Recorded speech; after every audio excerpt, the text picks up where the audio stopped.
नमस्कार, मैं हूं बालकृष्ण थरेजा। आप देख रहे हैं डेली लाइव। आइए शुरुआत करते हैं आज के मुख्य समाचारों की। एनडीआरएफ की टीम ने कर भवन में की मॉक ड्रिल।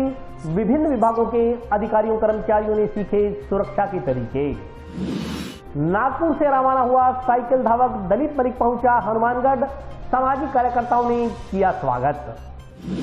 महात्मा गांधी राजकीय विद्यालय में वार्षिक उत्सव एवं पुरस्कार वितरण समारोह का हुआ आयोजन। वार्ड संख्या 10 के बाशिंदे आदर में लटक रहे सड़क निर्माण कार्य को लेकर झेल रहे परेशानी। कल मनाई जाएगी इलाके के संघर्षशील नेता कॉमरेड शोपत सिंह की पुण्यतिथि।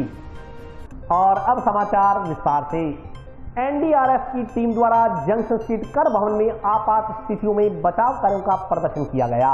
इस मॉक ड्रिल में विभिन्न विभागों के अधिकारियों कर्मचारियों ने भाग लिया।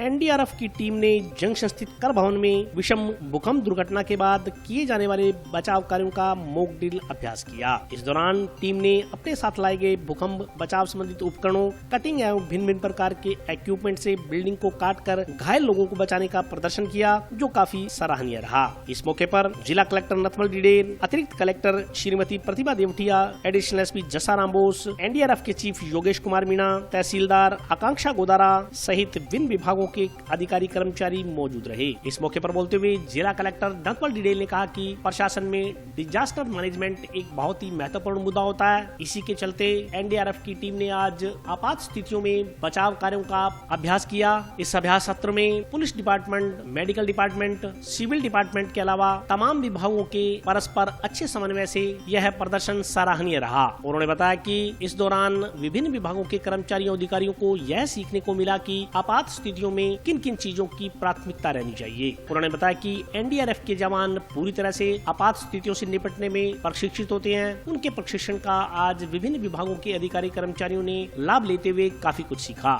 इस दौरान एनडीआरएफ के चीफ योगेश कुमार ने बताया कि कर भवन में आज मॉक ड्रिल की गई, जिसमें हनुमानगढ़ जिले के प्रशासन द्वारा उनका भरपूर सहयोग किया गया। उन्होंने बताया कि आग लगने तथा अन्य दुर्घटनाओं के बाद किस तरह से विभिन्न भवनों में फंसे हुए लोगों को बचाया जा सकता है। इस संदर्भ में विभिन्न विभागों के अधिकारियों कर्मचारियों को प्रशिक्षित किया गया।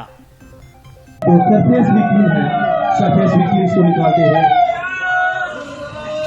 महोदय, आपको बताना चाहूंगा यहाँ पे जो पहले से स्टेब्लिश कर चुके हैं एनडीआरएफ के जो प्राथमिक चिकित्सा केंद्र, यानी कि पीएचडी जो देने के लिए विक्टिम्स को, जहाँ एक डॉक्टर्स की टीम पूर्व में मौजूद रहती है, वो उनको पीएचडी देने के पश्चात एडवांस केयर के लिए वहाँ एम्बुलेंस से शिफ्ट करेंगे, प्राथमिक उपचार के लिए वहाँ पे पहुँचाते हुए।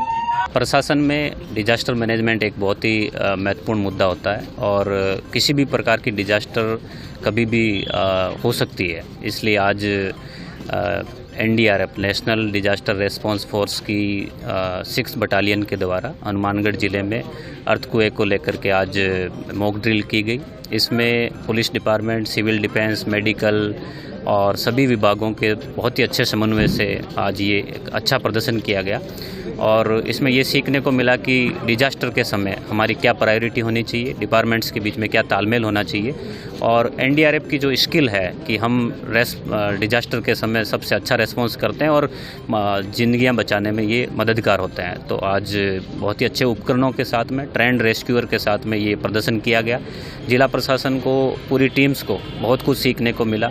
मुझे उम्मीद है कि भविष्य में भी हम बाढ़ को लेके और अलग अलग डिजास्टर को लेके और मॉक ड्रिल करें, ताकि हमारी टीम भी अपडेटेड रहे और अच्छा समन्वय बना रहे। ये जो इस प्रकार के अभ्यास हैं, वो चूँकि एनडीआरएफ इस डिजास्टर मैनेजमेंट में हाई स्किल्ड होती है और बहुत ही अच्छे तरह से ट्रेंड होती है, तो हमारे civil defence, police department, medical का डिपार्टमेंट, हर डिपार्टमेंट को सीखने को मिलता है। क्योंकि एनडीआरएफ की टीम के द्वारा पूरे देश में जो बड़े बड़े डिजास्टर होते हैं उनको हैंडल किए हुए का अनुभव होता है। उस अनुभव की जो सीख है वो बहुत बड़ी चीज़ होती है। तो मुझे उम्मीद है कि हमारी टीम ने भी उससे बहुत कुछ सीखा होगा। आज हनुमानगढ़ डिस्ट्रिक्ट के कर भवन में अर्थक्वेक की मॉक ड्रिल की गई, जिसमें विभिन्न प्रकार की एजेंसियां, civil defence, home guard, fire, medical, NDRF और सभी ने बढ़ चढ़ के हिस्सा लिया। इसमें दिखाया गया कि किस टाइप से विक्टिम को इवैक्यूएट किया जाता है, उसकी क्या क्या टेक्निक्स होती हैं, और सबसे पहले सरफेस विक्टिम को इवैक्यूएट किया जाता है। इसके बाद जो अंदर फंसे हुए विक्टिम हैं उनको रैपिड रेस्क्यू के माध्यम से भी जो है बाहर अलग अलग विधियों से निकाल सकते हैं। यदि कम इंजरी वाला है तो उसको रैपिड रेस्क्यू के माध्यम से रैपलिंग से उतार देते हैं। अदरवाइज ज़्यादा अनकॉन्शियस विक्टिम है तो उसको हम स्टेबल जो फोल्डेबल जो स्ट्रेचर होता है उसके माध्यम से भी उसको निकाल सकते हैं। इसमें कैनाइन सर्च किया गया और जिसके माध्यम से कंफर्म किया गया कि अंदर कोई और विक्टिम तो फंसे हुए नहीं है। ये बहुत सारी टेक्निकें यूज करके जो है आज ये अर्थक्वेक का मॉक ड्रिल किया गया। नहीं, स्थानीय प्रशासन का पूरा सहयोग रहा। उसमें उनकी जो लोकल टीम है, सिविल डिफेंस है, होम गार्ड है, सभी ने फायर है, उन्होंने सबने बढ़ चढ़ के हिस्सा लिया, पार्टिसिपेट किया, विक्टिम बने और उन्होंने कुछ सीखने को भी मिला उनको। भविष्य में यदि कोई ऐसी आपदा आती है तो वो उसमें जो सहयोग कर सकते हैं और मैक्सिमम विक्टिम को बचा सकते हैं। नहीं, छोटी मोटी कमियां नहीं कह सकते उसको इम्प्रूवमेंट कह सकते हैं। इम्प्रूवमेंट की गुंजाइश हमेशा रहती है और इम्प्रूवमेंट करते रहना चाहिए। हमारी टीम जो है कल फ्लड का जो है अपने जो मॉक ड्रिल है वो गंगानगर डिस्ट्रिक्ट में करेगी और लास्ट जो है अभी एक दिन पहले ही आमेर फोर्ट है जयपुर में, उस पर भी जो है लैंडस्लाइडिंग का किया गया। तो हमारी एजेंसी जो है जहां एनडीए में डिसाइड करती है, अलग अलग डिस्ट्रिक्ट में जाके अलग अलग टाइप की जो है मॉक ड्रिल्स करती है। जनता को यही संदेश है, बहादुरी से उसका मुकाबला करें और यदि संभावित हो तो वो बचा सकें। यदि वो बचा सकते हैं, बचाने में सहयोग कर सकते हैं जब किसी प्रकार की हेल्प हो, क्योंकि जनता जनार्दन होती है, सबसे लार्ज स्केल पे है तो रेस्क्यूअर को आने में पहुंचने में टाइम लगता है। जब तक वो टाइम है उस बीच के टाइम में जनता ही सबसे पहले बाईस्टैंडर का काम करती है और वही हेल्प करती है। तो सबसे फर्स्ट में यदि कोई हेल्प करती है तो वो जनता करती है। नहीं, हमारा कंट्रोल रूम है और कंट्रोल रूम के नंबर जो है जारी किए हुए हैं और सभी डिस्ट्रिक्टों में वो कंट्रोल रूम नंबर है और सभी जितने भी स्टेशन सुप्रिटेंडेंट हैं उनको सबके पास ही वो नंबर है और वो प्रत्येक मंथ जो है वो कॉल करके कन्फर्म करता है क्या वो नंबर चालू है या नहीं। बहुत अच्छा रहा। कैजुअलिटी से हमने उनकी मदद की, स्ट्रक्चर से जो भी घायल हुए उनको मेडिकल पे है उनको वहाँ पहुँचाया गया और जहाँ भी आपदा आई वहाँ हमने कार्य किया। जनता को कहेंगे घबरानी नहीं, कोई टीम लेट आती है कोई बात नहीं, जनता को कहेंगे आप सहयोग करो, कोई कैजुअलिट होता है जहाँ कुछ भी होता है उनकी मदद करो। नागपुर से रवाना हुआ साइकिल धावक दिलीप भरत मलिक शुक्रवार को हनुमानगढ़ पहुंचा। यहां शहर के सामाजिक कार्यकर्ताओं ने उनका अभिनंदन किया। नागपुर से रवाना हुआ धावक दिलीप भरत मलिक शुक्रवार हनुमानगढ़ पहुंचा। यहां शहर के सामाजिक कार्यकर्ताओं की ओर से दिलीप का फूलों की माला पहना स्वागत व अभिनंदन किया गया। धावक दिलीप भरत मलिक ने बताया कि वह 26 जनवरी को नागपुर से साइकिल पर रवाना हुआ और लगभग 6000 से अधिक किलोमीटर का सफर तय कर चुका है और 31 मार्च 2023 तक पूरे भारत का भ्रमण कर 45,711 किलोमीटर का सफर तय कर लेगा। उसने बताया कि उक्त यात्रा के दौरान वह जगह जगह आमजन को बेटी बचाओ बेटी पढ़ाओ व नशा मुक्त भारत का संदेश दे रहा है। उसने बताया कि वह नागपुर से रवाना होकर बॉम्बे, सूरत, गुजरात होते हुए राजस्थान आया है और अब आगे हरियाणा होते हुए पंजाब, अटारी, जम्मू कश्मीर, श्रीनगर होते हुए अपनी यात्रा पूरी करेगा। कार्यक्रम में उपस्थित लोगों ने बताया कि ऐसे धावक युवाओं के लिए प्रेरणा स्रोत होते हैं जो अपनी मेहनत व ईमानदारी के बल पर आमजन को जागरूक करने का काम कर रहे हैं। उन्होंने बताया कि अनेकों युवक बीमारी व परेशानी का बहाना लगाकर नशे की ओर बढ़ते जा रहे हैं, जबकि ऐसे धावक पूरा दिन साइकिल चलाने के बाद नई ऊर्जा व स्फूर्ति के साथ अगले दिन पुनः तैयार हो जाते हैं। उन्होंने वर्तमान की युवा पीढ़ी को इनसे प्रेरणा लेने की बात कही। दिलीप धावक ने बताया कि उन्होंने पूरे भारत की यात्रा 4 भागों में बांटी है, जिसका प्रथम भाग लगभग जुलाई माह में पूर्ण करने का लक्ष्य है। इसके पश्चात वह अगला राउंड आरंभ करेगा। उसने बताया कि वह नियमित रूप से 100 से अधिक किलोमीटर का सफर रोजाना तय करता है। इस मौके पर विनोद पाटोदिया, गोरा मान, लालचंद तंवर सहित अन्य सामाजिक कार्यकर्ता मौजूद रहे।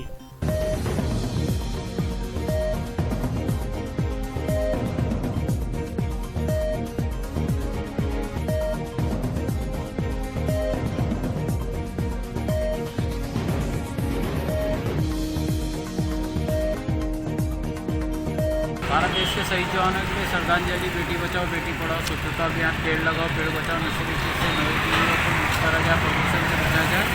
ऐसा एक संदेश लेके चला है कि दोस्तों आप सुबह योगा कीगा करके फिटनेस करके अपने शरीर का ख्याल रखते देश के लिए आज कोई अच्छा नयापन लाइए जीवन में। मेरी शुभकामनाएं आपको। 45,711 किलोमीटर का मिशन मेरा नागपुर से बॉम्बे हुआ है, बॉम्बे से सूरत आया, गुजरात आया, गुजरात से राजस्थान फर्नीचर वाले ने मुझे आवाज़ दी है कि भाई आइए चाय पानी पी करके जूस पीस पी करके आप आगे की ओर फिर लगे तो जाइए। मेरे को फिरोजगढ़ जाना है, जिसमें कि अभी मुझे थोड़ा आगे में निकलना है। अपने हनुमानगढ़ के सभी लोगों का, जनताओं का शुभकामना देता हूँ। मेरा जय हिंद जय भारत। जंक्शन स्थित महात्मा गांधी राजकीय विद्यालय में वार्षिक उत्सव एवं पुरस्कार वितरण कार्यक्रम समारोहपूर्वक मनाया गया।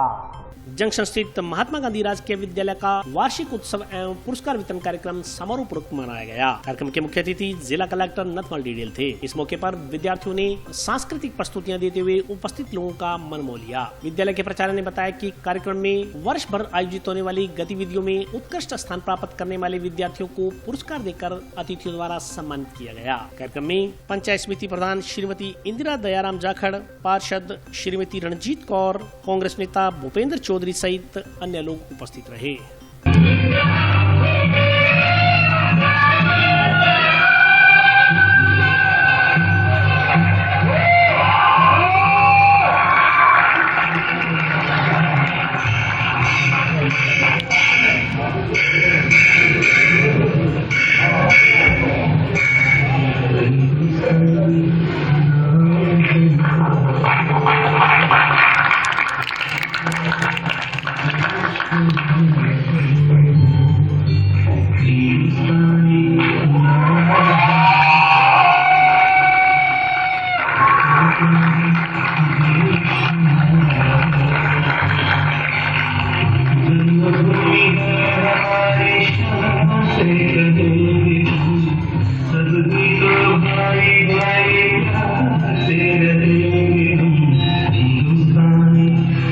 पहली बार हुआ है और बहुत ही अच्छे से किया गया है।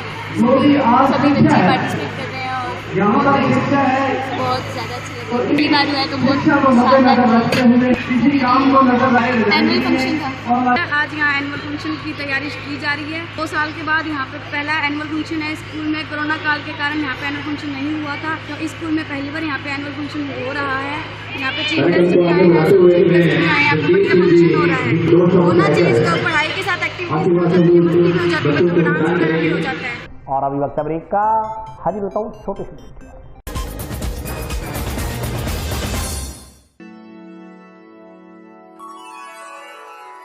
यूं तो कई बार मुझे हंसते देखा है, पर ये हंसी कुछ और है। ये गहना मुझ पर जचता है,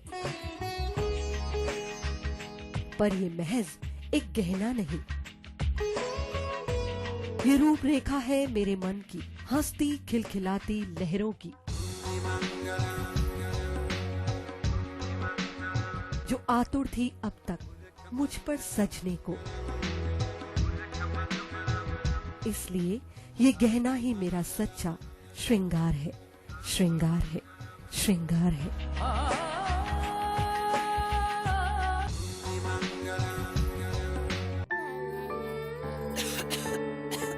दीदी ये देखो,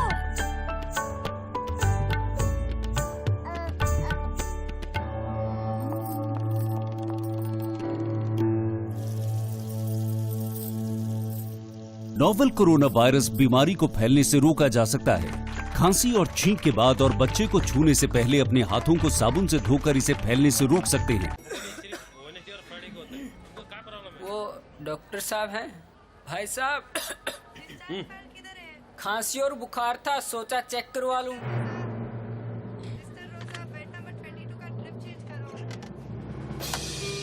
नोवेल कोरोना वायरस बीमारी को फैलने से रोका जा सकता है। बुखार के साथ खांसी और छींक होने पर तुरंत नजदीकी हेल्थ क्लिनिक या केंद्र जाएं।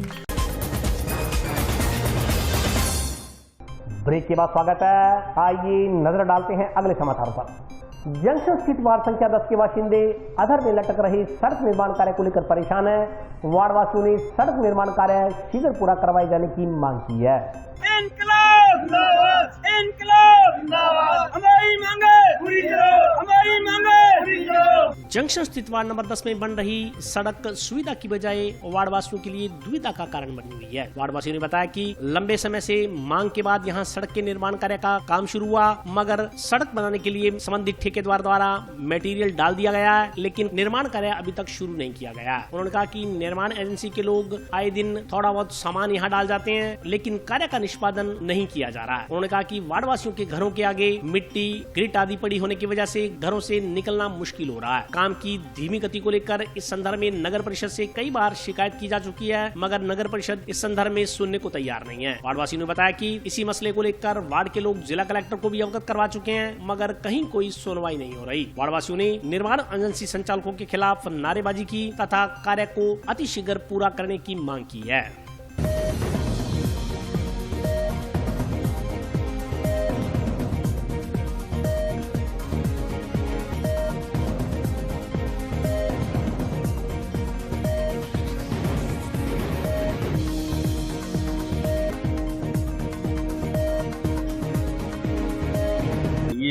ये सड़क का निर्माण हो रहा है, ये कम से कम 20 दिनों से यहाँ कोई कभी हल्के फुल्के पत्थर वगैरह डाल दिए जाते हैं, कभी गार्डन वगैरह डाल दी जाती है। पूर्ण जोर से कोई कार्य नहीं हो रहा है। आने जाने में बहुत बाधा होती है, हमें आने जाने में क्या घर से बाहर निकलने में बहुत ज़्यादा बाधा हो रही है। हमने कई फ़ोन कर दिए, कई लोगों को कह दिया, नगर पालिका में भी कह दिया, हमने कलेक्ट्रेट साहब में भी कह दिया, लेकिन हमारी कोई सुनवाई नहीं हो रही है। अगर ये कार्य शुरू हो चुका है तो इसको जल्द से जल्द करवाएं, नहीं तो ये वार्ड नंबर 10 के निवासी हम इस छोटे से काम के लिए धरने पे बैठेंगे। फिर ये काम करना पड़ेगा, हमें जो भी इसके लिए करना पड़ेगा हम जोरों शोरों से करेंगे। सबसे निवेदन है कि हमारी ये सुरतगढ़ मेन रोड ये भी बंद कर दी इन लोगों ने, ठीक है जी। हमारे सेक्टर नंबर 12 वार्ड नंबर 10 से हम इतने परेशान हैं कि ये रोड का अगर काम चालू करा तो इन्होंने वापिस चालू करे, नहीं तो बाकी हम धरने पे बैठेंगे। हम परेशान हैं। ये जी 15-20 दिन से बड़ा है जी, हमारी कोई सुनाई नहीं हो रही है। हमने फोन भी कर लिया है, जैन साहब को भी कर लिया, PW भी कर लिया, हमने सबको कर लिया, हमारी कोई सुनाई नहीं हो रही है। इलाके के संघर्षशील नेता कॉमरेड शोपत सिंह की पुण्यतिथि कल शनिवार को मनाई जाएगी। क्षेत्र में समस्याओं को हल करवाने के लिए संघर्ष का पर्याय रहे कॉमरेड शोपत सिंह की पुण्यतिथि कल शनिवार को मनाई जाएगी। कॉमरेड शोपत सिंह की पुण्यतिथि को लेकर जिला मुख्यालय तथा आसपास के ग्रामीण एरियों में उनके समर्थकों ने तैयारियां आरंभ कर दी हैं। इस संदर्भ में जानकारी देते हुए गांव मक्कासर के ग्रामीणों ने बताया कि कॉमरेड शोपत सिंह सिर्फ माकपा के ही नहीं बल्कि जन जन के नेता थे। कॉमरेड शोपत सिंह ने अपने संघर्षों के बलबूते हनुमानगढ़ में ही नहीं पूरे राजस्थान में विकास कार्यों के आयाम स्थापित किए। उन्होंने कहा कि कॉमरेड शोपत सिंह एक ऐसे व्यक्ति थे जिन्होंने दबे कुचले लोगों के हकों के लिए सदैव लड़ाई लड़ी। कल शनिवार को उनकी पुण्यतिथि मनाई जाएगी। इस मौके पर गांव मक्कासर में विभिन्न कार्यक्रमों का आयोजन होगा। इसी प्रकार जंक्शन स्थित लाल चौक की साफ सफाई की जा रही है। माकपा से जुड़े कार्यकर्ताओं ने बताया कि कल सुबह 9 बजे माकपा कार्यकर्ताओं द्वारा शोपत सिंह की प्रतिमा पर पुष्पांजलि अर्पित कर उन्हें श्रद्धा सुमन अर्पित किए जाएंगे।